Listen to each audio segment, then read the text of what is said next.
Well, Kevin, I want to thank you so much for inviting me to come along and be here on your show.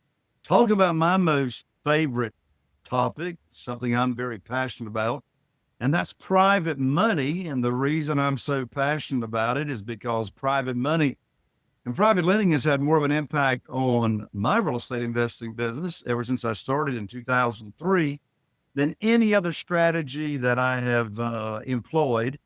So I'm known now as the private money authority. I started um, sharing and teaching other real estate investors how I go about raising private money.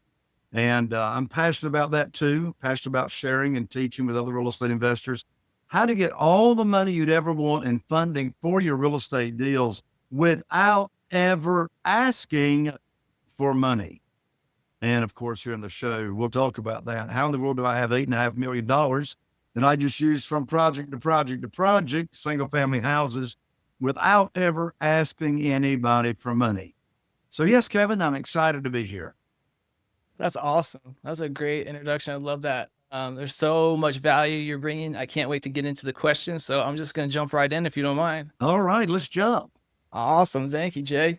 So let's rewind to 2008. Your banker cut you off after the crash. What was going through your mind at the moment? And how did that challenge ultimately shift the way you do business today? Man, Kevin, I remember it like it was yesterday, January 2009. So, my wife, Carol Joy, and I, we started investing in single family houses full time here in Eastern North Carolina in 2003. And for the first 6 years, Kevin, the only thing I knew to do to get my deals funded is go to the local bank, get on my hands and knees and say, please fund my deal, and show my financial statements. And, they made me pull my skirt up and show my personal assets and pull the credit score. And, that process worked out okay. It wasn't great, but it got my deals funded. Well, everything changed in January of 2009. I was sitting here at my desk, and I know it's hard for you to believe, Kevin. We actually still have handsets and cords here in North Carolina that are actually, Really? yeah, they're actually attached Wow. to a telephone. Anyway, That's crazy. so I was sitting here. I had two houses under contract to purchase, and so I called up my banker. His name was Steve. And Steve and I had had this conversation many, many times, talking about deals that he was going to fund. And he had funded a bunch of deals. Anyway, during that conversation, Kevin, I learned like that, that the bank had closed my line of credit. So Steve, I tell him about the deals. He said, Jay, I'm sorry, the bank's closed your line of credit. I said, Steve, what in the world are you telling me? The bank has closed my line of credit. I got a great credit score. I've never been late on payments with you and your bank for now 6 years. Why are you closing my line of credit? He said, Jay, don't you know there's a global financial crisis going on right now? I said, no, but you just gave me a global financial crisis. I don't have a way to fund my deals. He says, sorry, we're not loaning money out to real estate investors. And of course, that was the thing that was going on with the global crash during that time.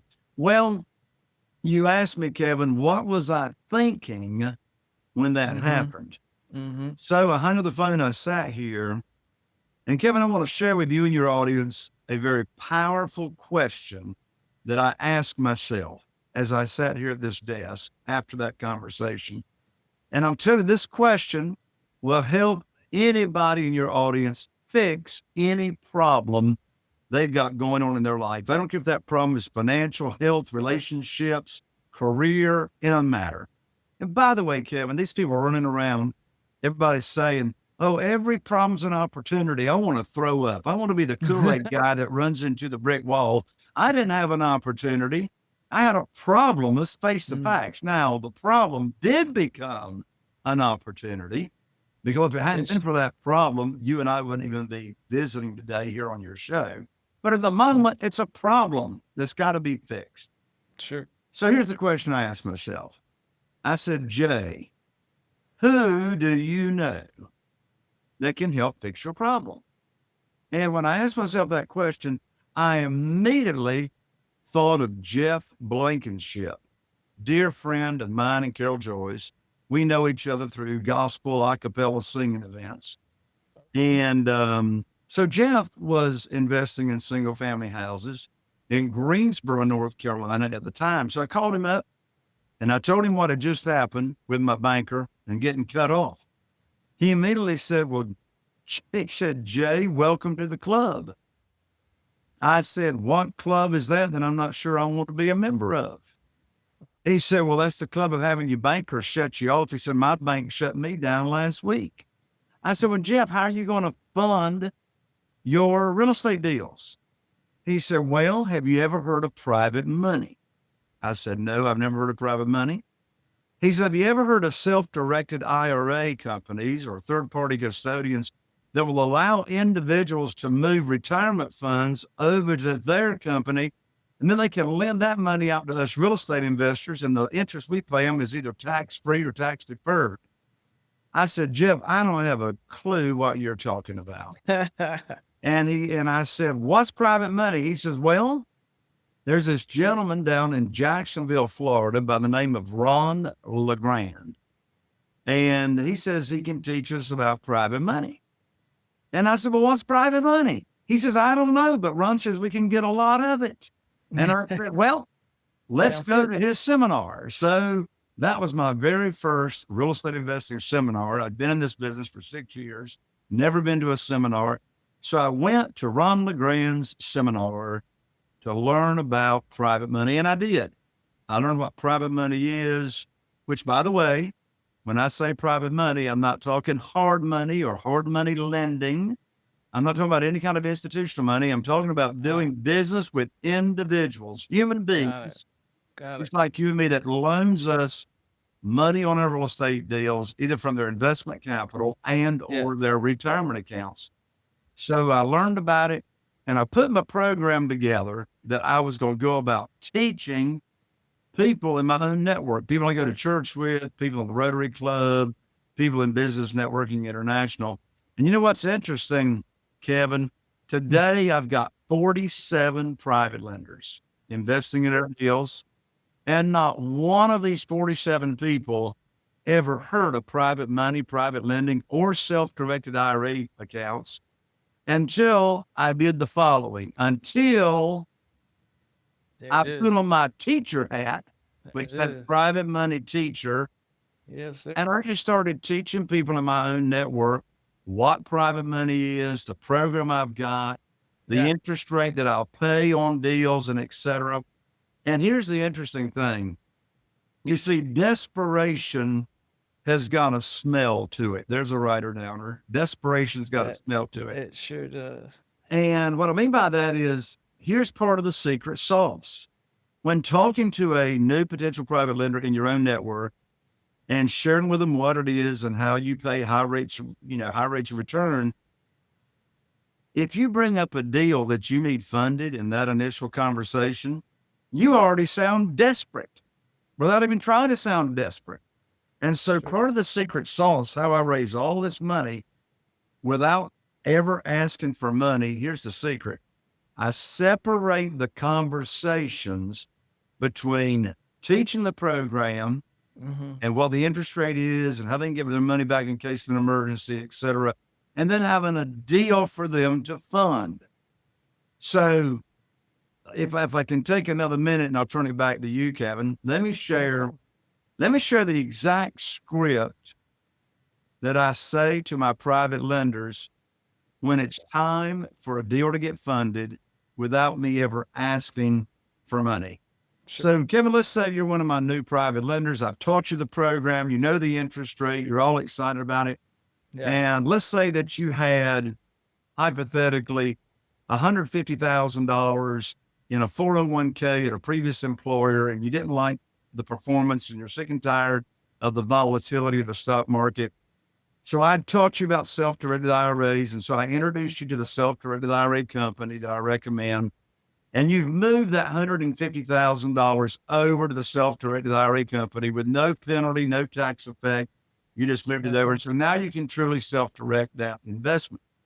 So I told you once that money got moved over, I was going to give you a call and put your money to work just as soon as possible. So you see how we're separating conversations and the activity of teaching the program They've told you how much they've got to invest, and then having a deal for them to fund. So you moved your money over.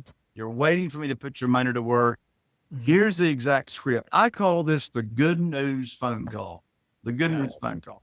So I call you up, you answer the phone, we have a little chit chat, and here's the exact script. I said, Kevin, I've got great news for you. I can now put your money to work. I've got a house under contract in Newport that's got an after repaired value of $200,000. Now, the funding required for this deal is $150,000. I know that matches up to the funds you've got in the self-directed IRA account. Closing's going to be next Wednesday, so I'll need for you to wire your funds to my real estate attorney's trust account by next Tuesday, and then we will close on Wednesday. I'm going to have my real estate attorney email you the wiring instructions. That's the end of the conversation. Let's unpack what I just did. Number one, the most stupid question to ask you would be, do you want to fund the deal? Of course you want to fund the deal. Yeah. For 3 reasons. 3 big reasons you want to fund this deal without me even asking you if you want to. Number one, you've moved your money over and you trusted me, and you moved your money over to the self-directed IRA company, and you're counting on me to put your money to work. Well, I told you I would. So number one, you're looking for me to put your money to work. Number two, you're not making any money until I put your money to work. And number 3, you know I'm not going to bring you a deal to fund unless it matches the criteria of the program that I already taught you. You already know the maximum loan to value is 75% of the after repair value. Well, I told you that in the script. I told you I got a house under contract in Newport with an after repair value of $200,000. Funding requires $150,000, matches up to what you got. That's 75% of the after repaired value. Now, just as a side note, my maximum loan to value is not 75% of the purchase price, 75% of the after repaired value. So that's why I'm always able to bring home a big check when I buy without taking any of my own money to the closing table. I mean, the question is, who wants to get paid to buy houses, right? We all do. Well, I never have to take any money to the closing table. That's one big reason I love private money.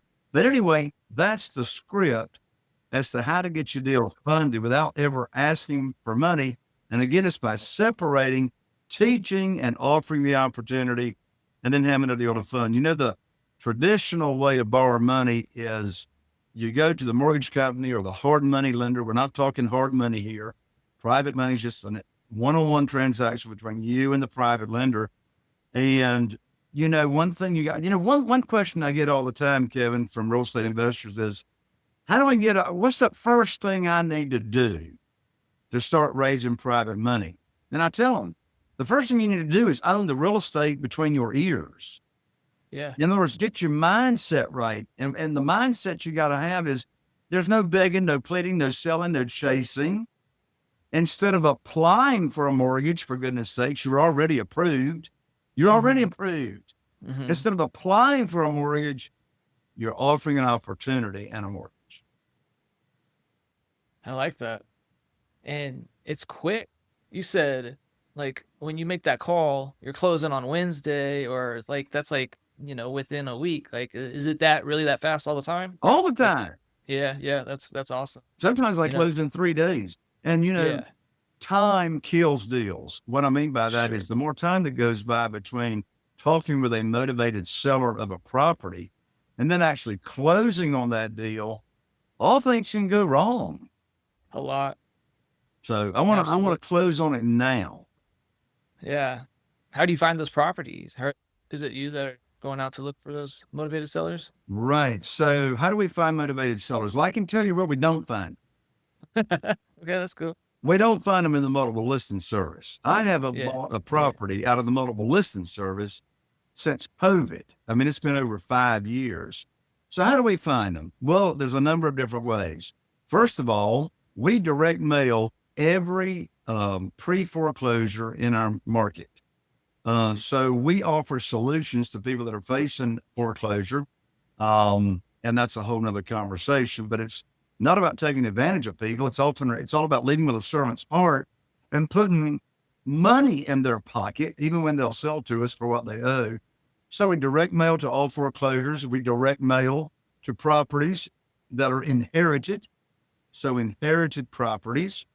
And then we have 7 different vendors that give us what's called Google Pay Per Lead.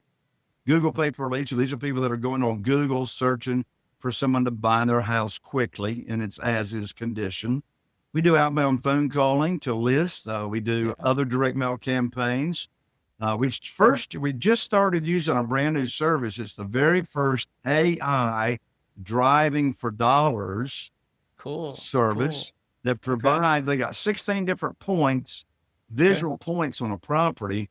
So from Google Earth and Google Maps, AI is able to determine what degree of distress that the property has. So we just are starting to direct mail to that list. So those are the main ways that we find it. I love it. All right. Well, man, so cool. I want to dig more deep, but that'll be towards the end about the AI and technology and stuff, because I'm really into that stuff. So, we'll I have one towards the end though for you. So, so you talk about buying property without using any of your own money. For those skeptical listeners, how does that actually work in practice? Sure. So let me give a specific example of not using your own money. In fact, it's even better than that. As I said a second ago, you bring them a big check when you buy. So the best way to explain this is give an example. So let's use the same example of the property that I was using in the script to get the deal funded by you, the private lender. Mhm. So let's say you've got a property with an after repaired value of $200,000. Now, bear in mind, I know in Sacramento, California, you can't even get an outhouse for $200,000. And I don't know, Kevin, you're so young, you may not even know what an outhouse is. But No, I anyway, do. you can't Of even course get an I do. outdoor toilet for It's $200,000. it's really rough. But anyway, for easy calculations, here's how. Just add a couple of zeros and decimals to this example, and Sure. you'll be in California. Sure. Exactly. So if you got a property that you're going to buy and it's got an after repaired value of $200,000, if it's distressed, which most of the properties I buy are distressed, then I'll buy that house all day long for less than 50% of the after repaired value because it's in some type of distress. So, but let's make the math easy. Let's say I'm buying it for $100,000, 50% of after repaired value of 200. Well, that property might need $30,000, $35,000 in renovation, rehab. So I buy for 100. It's going to need renovation of 35, let's say, and the after repaired value is 200. Now, back to our example, I can borrow up to 75% of the after repaired value when I purchase. So when I go to the closing table, the private lender is going to wire in to the closing agent, might be a title company, it's real estate attorneys here in North Carolina. So they're going to wire to the closing $150,000. You see, this for private money, there's no draws. We're getting all the money up front that we're borrowing. So $150,000 is wired in to the closing agent. So now we go to the closing table. So I go to close. There's $150,000 sitting there to fund the deal. $100,000 of that money is going to go to the seller of the property. So I'm buying it for $100,000. Now that leaves $50,000 sitting there, which my real estate attorney calls on her check stub excess cash to close. And I love me some excess cash. So we close the deal. Now I'm going to get a check from my real estate attorney for $50,000. I took no money to the closing table, less a little bit for closing costs. So I might get a $49,000 check. And I'm going to take that $49,000, put it in my checkbook, and now I'm going to spend $35,000 of that $49,000 on the renovation. Now I still got extra money left over. $14,000 is left over. that I can use for carrying costs. I can use it any way I want to. I can go on a trip and have a nice weekend if I There you want go. to. Or if I'm making monthly payments to my private lender, interest checks, which sometimes I do, sometimes I just let the interest accrue. But if I'm making interest checks to my private lender, whose money am I using to make their interest checks? Their money. Mm-hmm. So let's stop. And now let's stop and think about this. If I was accruing interest, for goodness sakes, I buy the property, I take no money to the closing table, I bring home a $50,000 check, I'm making no interest payments. I'm going to use 35 of it for renovations and got 14,000 left over. Hey, look, and then I go to sell it and cash out. Well, let's say I sell it for 200,000. I still owe my private lender 150,000 because I'm not paying principal and interest payments. I'm just either accruing the interest or making interest only payments, which is a win for them and a win for me. It's a win for them because they make more money because they're keeping all of their principal invested until I cash out the property. It's a win for me if I'm making payments because that's lower monthly payments when it's interest only. And so then I sell it for 200. I still owe the private lender 150. So now the only thing coming out of that 200 is, say I got a realtor commission, which would be $10,000. I paid 5%. So less a little bit of carrying costs. I got 40,000 when I sell it. I had 14 or 15 when I bought it. That's $50,000 between the front end and the back end of that deal, all funded with private money. My land gets me excited. Just in one deal. One deal. Just in one property. Yeah. Yeah, one That's property. awesome. Yeah. I love that. That's huge. And on the front and the back end. So you can so you're making interest only loans or payments.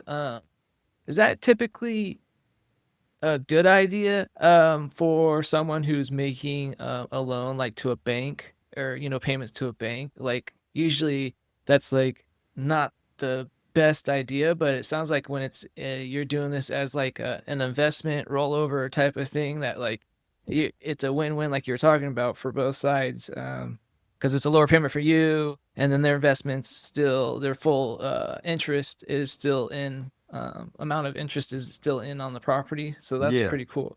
I Yeah. like That's that. the reason I do it is it makes them more money and it helps my cash flow. I like that. Very cool. And so your first private money conversation resulted in 250K. What did you say in that pitch and what made it so effective? Was it the same Well, one that you just gave us? no, very different. Okay. Very different. Nice. And I actually didn't do a pitch. So how in the Okay. world did I get $250,000 in the very first conversation? Well, here's how it happened.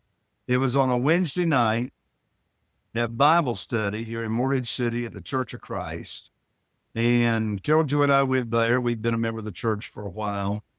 And I walked in. Now, this was after I'd been cut off from the bank, but I put my program together as to what I was going to teach potential private lenders. And so I walked in the foyer, and there was a gentleman there by the name of Wayne. And I walked up to Wayne and I said, Wayne, I got something I want to visit with you about confidentially after Bible study tonight. Have you got a few minutes we could get together? He said, sure. So we had Bible study. We got together. We went down to the nursery and shut the door. Here's exactly what I said to Wayne. I said, Wayne, you know everybody in this town. And he did. He was the Zenith television dealer in Morehead City, North Carolina. Now, Kevin, I know you don't know what or who the Zenith dealer. You do? I do. I actually know. Like I've never actually seen or like I just know of them. Yes. Wow. Because if you've never heard of it, that means you're too young to remember life before Walmart came to town. And that's where you buy your TVs. Anyway, the Zenith dealer, you bought your TV from the Zenith dealer. They would finance it for you and they would actually repair it instead of you throwing it in the trash and going and buying another one like you do today. Anyway, Wayne had put a TV in everybody's house. He'd put a TV in every hospital room in the hospital. He was totally plugged in with the Rotary Club. So anyway, I said, Wayne, you know everybody in this town, and here comes the magic phrase. I said, Wayne, I need your help. I said, you see, I have now opened up my real estate investing business by referral only. And I'm now paying insane high rates of return to my investors. When you run across somebody that's complaining about the low interest rates and CDs in the local bank and the volatility of the stock market, would you refer them to me and I'll tell them about my program? What do you think Wayne said? Wayne says, well, now, Brother Jay, what you got going on there? Yeah. And I said, well, what do you mean? He says, well, what kind of rate are you paying? And I said, well, Wayne, are you saying you might be interested? He said, well, I might be interested. I said, why would you might be interested? He said, well, we're only making 3% in the local bank and we're losing money in the stock market. What kind of rate are you paying? And I said, well, that sort of depends on the deal. What sounds high to you? And he said, well, making 3% in the bank, I don't know, maybe 5 or 6%.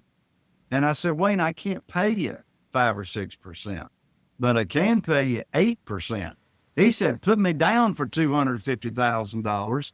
So the next day, I went to his and his wife's home, and over 2 cups of coffee, I explained the entire program, maximum loan to value. I can get your money back early in case of an emergency. The interest rate that I'm going to pay, which by the way was 8%, and it still is. The length of the note, the frequency of payments. And I had on my teacher hat, right? Right? Yeah. I had on my Yeah, teacher hat. So I was teacher of the program with no deals associated with the conversation. And after 2 cups of coffee, that $250,000 became $500,000 that they pledged. And so then I did put their money to work right away. But let's unpack what I did. Yeah. You notice I didn't ask Wayne for any money. Didn't ask him for any money. I asked him for his help to spread the word that I now have an opportunity that I'd love to share with other people. And by the way, over the years, Wayne referred so many people to me. In addition to he and his wife being a private lender. You know, one thing I hear people saying all the time is they got a fear of rejection. Let me answer that with a question. The question is, how can you be rejected if you're not asking anybody for anything? That's a good point. Especially well, I did ask for his help. I did ask for his help. And, but when we as humans, when you ask someone for help, they want to reciprocate and actually help you. So like they peek their ears up. They're not like trying to run the other way. They're like, oh yeah, how can I help you? So exactly. God created us to serve. And most people, as you just said, Kevin, want to help everybody else. So I just asked him to spread the word. And now he's automatically interested. And then he did spread the word. And so it's just a beautiful thing. Just took off from there. And plus he can say in his own experience how awesome it's going. Not just like, hey, like I've heard, like he's just like, I put in 500K myself and it's been amazing, you know? So absolutely. And you also mentioned that as you were explaining it, that if emergencies came up, that they could withdraw their money if needed. Mm-hmm. Yeah. That's I give them what's called a 90-day call option, which means I'll put in the promissory note. If you got any kind of emergency that comes up, just give me a 90-day notice. That gives me plenty of time to replace your private lending funds with another one of my private lenders' funds. And I also tell them in most programs like this, like in a bank, if you call the note due early, there's a penalty. Mm-hmm. You know, if you call the note due early and I see at the bank, they've got a penalty. But I tell them in this program, there is no penalty because I just like to make it easy for our private lenders to do business with us. That's huge. That's big. Yeah, a lot of people would love to be able to do that. To be able to penalize is stupid, I think. Sorry. Okay, so you've rehabbed over 500 homes. In your experience, what's one rehab deal that stands out as a turning point in your investing career, and why is that? Well, that goes back to even before I got involved with private money. This goes back to when I was like really making stupid mistakes. And I made a lot of them. I mean, I've got to screw it up to get it right. And so the rehab that was a turning point was a condominium. We live here in a resort area. And there was a condominium, oceanfront condominium, over at Atlantic Beach that I bought. It was a foreclosure. And the big mistake I made, Kevin, is my intention was to flip it. That was my intention.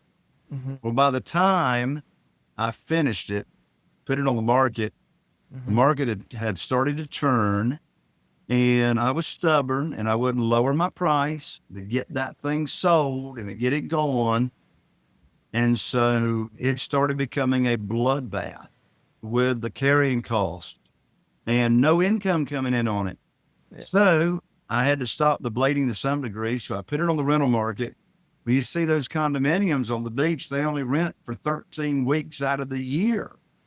Oh, This was a 2-bed, 2-bath. I mean, it rented every week for $1,400, $1,500 a week.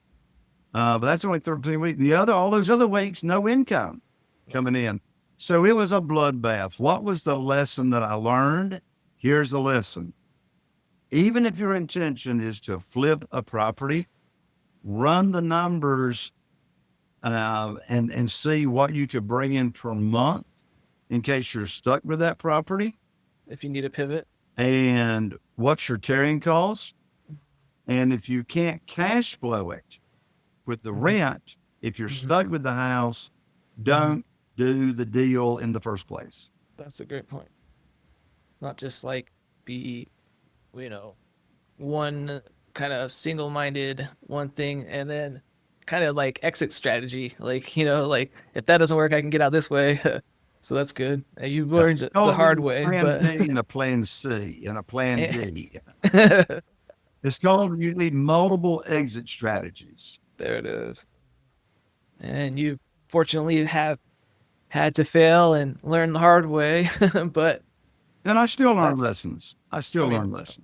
well, but that's how you become successful. You have to fail to succeed, and that's, at least from everything that I've read and heard and Yeah, there's talked a to great people. book by John Maxwell that he wrote years ago. I got to meet Mr. Maxwell a few weeks ago. He's a phenomenal human being. But anyway, a very popular book he wrote is called Failing Forward. And he says that a big part of his success is that he just fails more than anybody else. It means he tries more new things than anybody else. Therefore, he's got a lot more wins as well. And my good friend David Meltzer, he says he doesn't believe in failures. He just believes in lessons learned. I like that.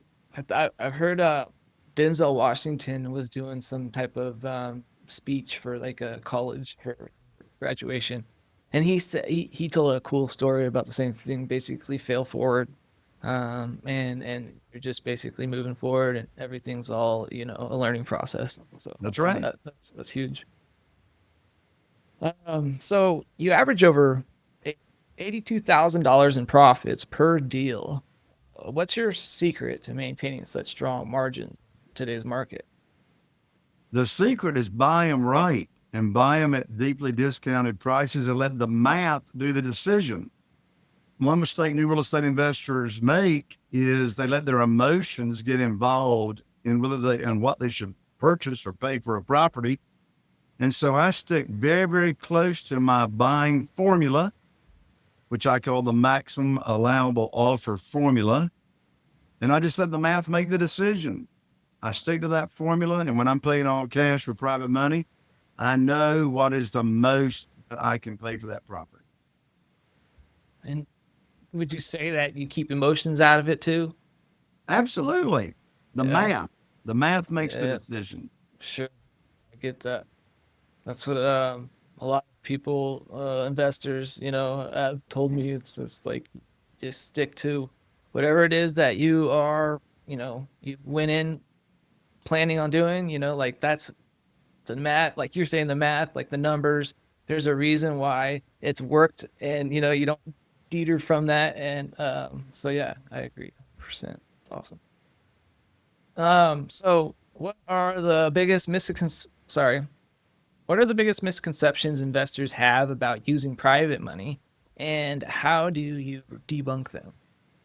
Well, the biggest misconception is they think they got to pitch a deal. I've never pitched a deal in my life.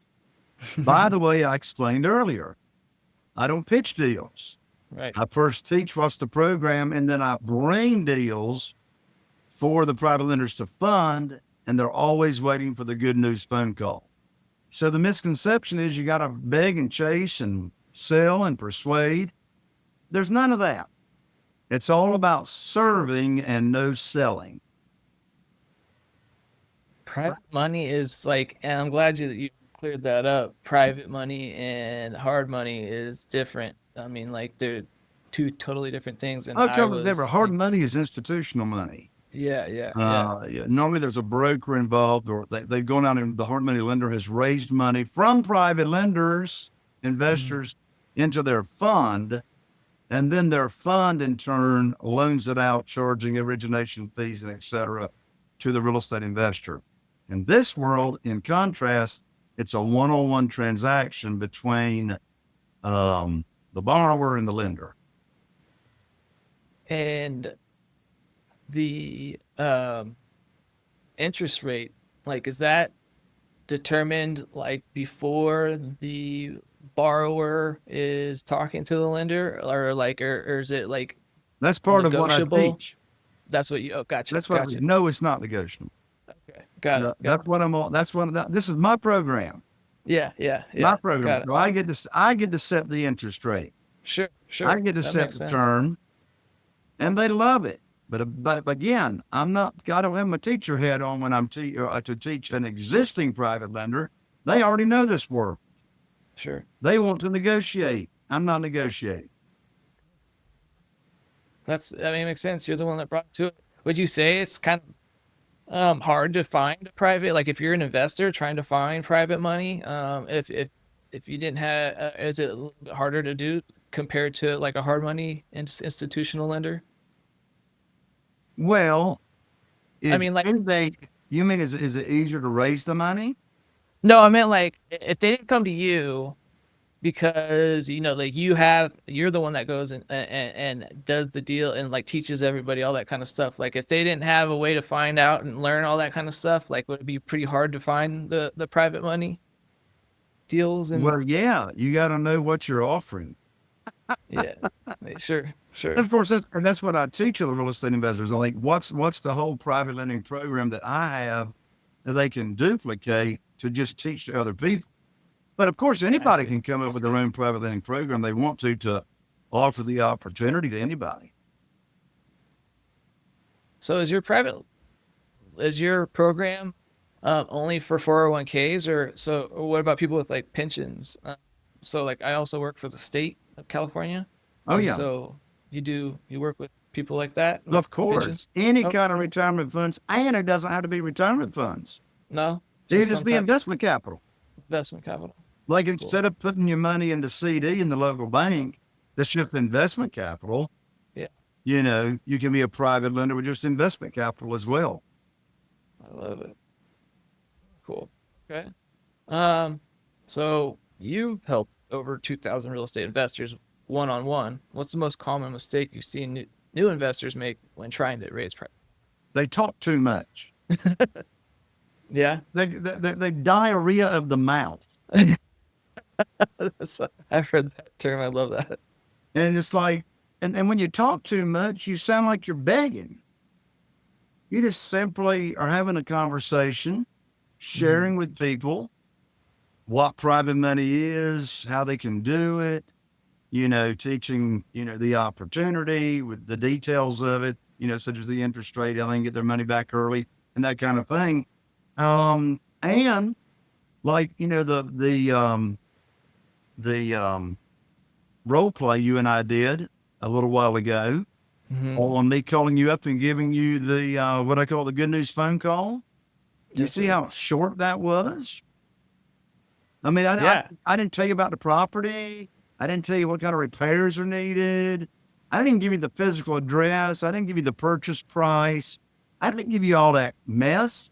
None of All I that. needed to tell you was those points. I told you where it was located, the community. Mhm. I told you the after repaired value. I told you the amount of that you're going to invest. Now, that's 75% of the after repaired value. And when the closing is, in other words, when have you got to have the money wired? That's all you need to know. And I can tell you on the second call and the third call and the 10th call, the only thing you want to know as the lender is how much do you need and when do you want it? So yeah, they talk too much. It's probably like nerves too. I can Of course it see. is. Yeah, yeah. I mean, I do that all the time. I do it all like here on the podcast. I just like, it's just a human habit. That's right. So I can see how that happens quite a lot. So, um, for someone just getting started, what's your go-to strategy for finding their very first private lender? Yeah, I like to start. And what I teach is the first step out of 5 steps. That we don't have time to go into all the 5 steps here. It's in my book Hmm. that I'll offer your audience. Yeah, I'm But gonna buy one, by the way. I'll fix you up. I know somebody that might can make that arrangement. Oh, thanks. But the first step is make your list. Well, who should be on your list of your potential private lenders? Well, they're in your cell phone. I say start with people who are retired because retired people might have a retirement fund or retirement funds that they're not happy. Like, in today's market, the stock market's all volatile. If they've got the retirement funds in the stock market, they just may not be happy with all that, that's Sure, going on. sure. So I say start with retired people to teach, to teach. One quick way to do it. When I was starting out, I put on a private lender luncheon. I invited 20 potential private lenders, everybody that I knew in my social network, people I go to church with. And it takes the same amount of time to teach the program to 20 people as it does one. So there's 1-to-1 and then there's 1-to-many. So I bought them lunch and I told them my program after they finished eating lunch, which only takes 20 minutes to teach it. And I raised $969,000 at just that one 60-minute luncheon. Well, I'd say that's a pretty good profit margin, huh? But pretty good use of your time anyway. Awesome. That's you. So you now work less than 10 hours a week thanks to automation. Let's get into this. Like, what systems or tools have made the biggest impact freeing up your time, especially like maybe AI, like you were talking about? Yeah. So Into that what's stuff. freed up my time the most is the CRM, the customer relation management software that we use. I've had a full-time acquisitionist for 19 years, the same acquisitionist. Well, one of them was an acquisitionist. Her name is Kim. She talks to all the sellers, all the motivated sellers that are responding to our marketing. So and I never talk to her. I might talk to her 3-4 times a year. Yeah. And she earns over 100 grand a year, for goodness sakes. And so we communicate in the software. Hmm. And so when that lead comes in from either Google or they call our operating service by Zapier, that lead automatically goes into the system. Now here's where AI kicks in. As soon as that lead goes into the software, AI immediately, within less than 5 minutes, shoots a text, a very personal text that looks as though it's coming from Kim, the acquisitionist. And that text is saying, hey, we just got a notification that you're interested in selling your house. Can we get the physical address of where the property is located? So they're texting back the answer. And you see, they got that text in less than 5 minutes, not within 20 seconds. That sounds automated. But, Yeah. 3 minutes, 4 minutes, that text goes out. Hmm. And so follow-ups are important. The AI texting, there's 3 texts per day, 3 days in a row if we're not getting any response. And then when Kim, the whole objective there is to get them on the telephone, for Kim to get them on the telephone. And as soon as she's got them on the telephone, she turns the AI bot off. Yeah. Right? So now she's talking to them. Now she talks to them, confirms the information, and then she fills out the lead sheet in the CRM in the software. And so it's driven by Go High Level. You've probably heard of Go High Level, I have. GHL. So it's a Go High Level software program that's customized for real estate investors. And as soon as that goes in there, Well, then she moves it over. It says lead sheet J review is that pipeline. So now I get a notification that the software has got a lead for me to review. So I go and I review the lead. I look at the numbers, and in less than 60 seconds, more like less than 30 seconds, I'm able to tell if I want our realtor to give us the value, the after repaired value estimate. So if so, I just move it over to realtor value. Now the software automatically emails our realtor in whichever category, county.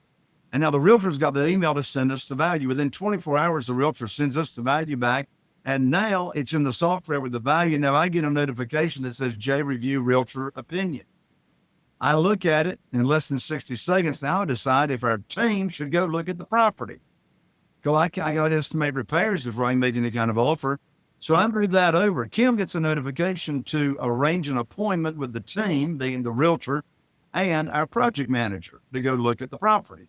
So now she sets up an appointment with them and the seller. Now they go look at the property and estimate repairs. Now the estimation of repairs comes back to Kim by email from the project manager. She copies and pastes that and puts it in the software. Now I get a notification that I now have the budget to review. Yeah. So I look at that at the bottom line. Now I take 10 seconds and run my formula. That's what's my maximum allowable cash offer. I type that in the software. Now Kim is notified, make offer. Now Kim calls up the seller, makes the offer, and negotiates the deal. She does all the negotiating. She does all the negotiation. I'm just telling her what the deal is. What the numbers? Yeah. Okay. Very cool. And there's no, that's a hard stop right there. There's no going over that number. Well, yeah, why should I? Yeah. No, I just, as far as her, Oh, like right. when she doesn't gets that. she doesn't have any like leeway on that. Yeah, correct. Yeah. Okay. That makes sense. That's pretty cool. So you turn what you felt like a setback into a 7-figure business. Looking back, what advice would you give to your 2003 self just starting out in real estate investing?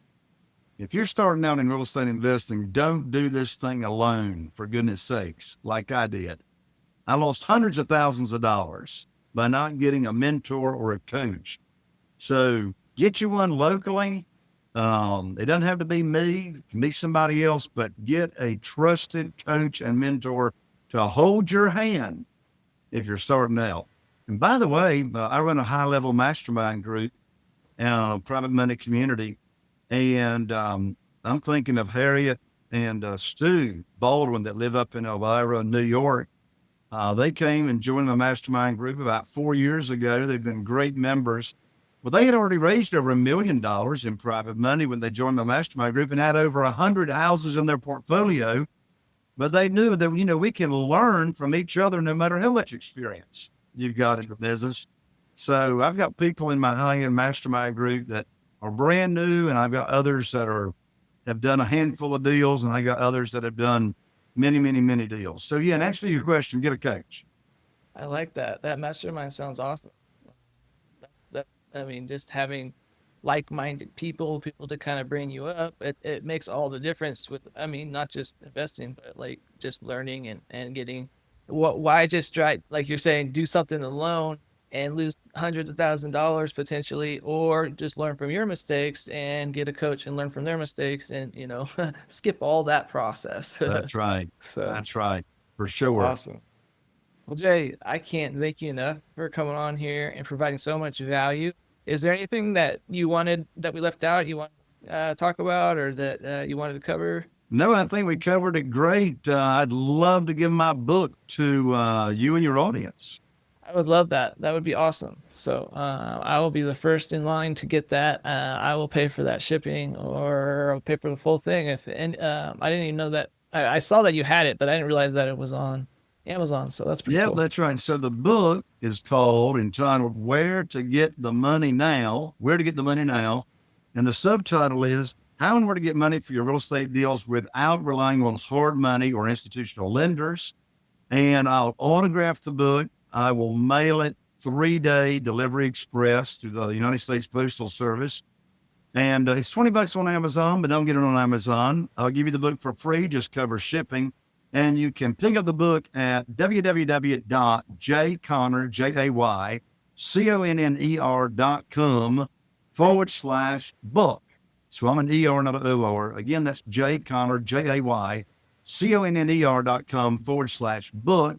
And I'll also include 2 free tickets that are valued at $3,000 to my upcoming private money conference. And all the information about the conference I'll send along with the book as well. And then finally, come check out my podcast. I'm now in the 8th year of my Wow. podcast, which is titled, we're in the 700, 700 episodes. Episode. Wow. And the name of the podcast, believe it or not, is Raising Private Money There you with go. Jay Conner. So whatever your favorite podcasting platform is to listen to podcasts, just You're search on for it. Raising Private Money and you'll see me pop right up. I have 2 shows a week, and I'm always interviewing other real estate investors who have raised private money and interviewing them to find out how they have gone about raising their own private money. I like that, Jay. I'm gonna start listening. It's always so. It's not the video. It's just the audio No, it's both. podcast. So It's the both? Oh, cool. on the podcast platforms, it's just audio. Yeah. But But we you have also a have video it also. on. We also have it on my YouTube channel as well. Perfect. Awesome. Well, then I will put all that stuff on the screen and get all your tags and your website and everything on the screen so everybody knows where to find you and your getting information. So again, I can't thank you enough, Jay. You've been amazing and a lot of great content and information and value. I really appreciate it. Thank you so Kevin, much. thank you so much for having me. God bless you.